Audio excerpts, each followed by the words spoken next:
Laga yang paling ditunggu seluruh pecinta bola di tanah air, yakni final leg kedua Piala Indonesia antara PSM Makassar versus Persija Jakarta, akan berlangsung Selasa 6 Agustus 2019, pukul 16.30 waktu Indonesia Tengah di Stadion Andi Matalata, Makassar.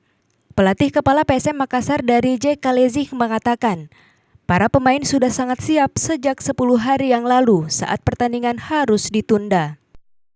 Dan untuk laga final nanti, skuad PSM Makassar siap untuk membawa pulang trofi Piala Indonesia 2019 ke kota Makassar. Like I say in the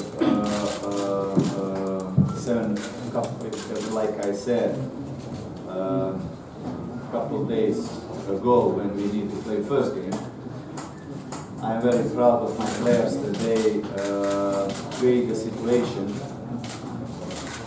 very early period of the competition that we can play for the trophy.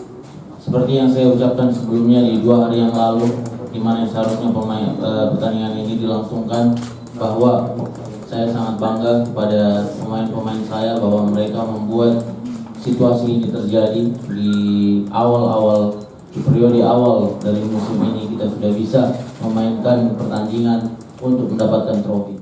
Dari J. Kalezik menambahkan, seluruh pemain fit untuk laga final nanti. Pemain yang diragukan tampil seperti Asnawi Mangkualam dan Muhammad Rahmat serta Kapten PSM Makassar Wiljan Pluim sudah fit untuk menghadapi Persija Jakarta. Andika Permana Putra, Fajar TV dan Fajar Radio melaporkan.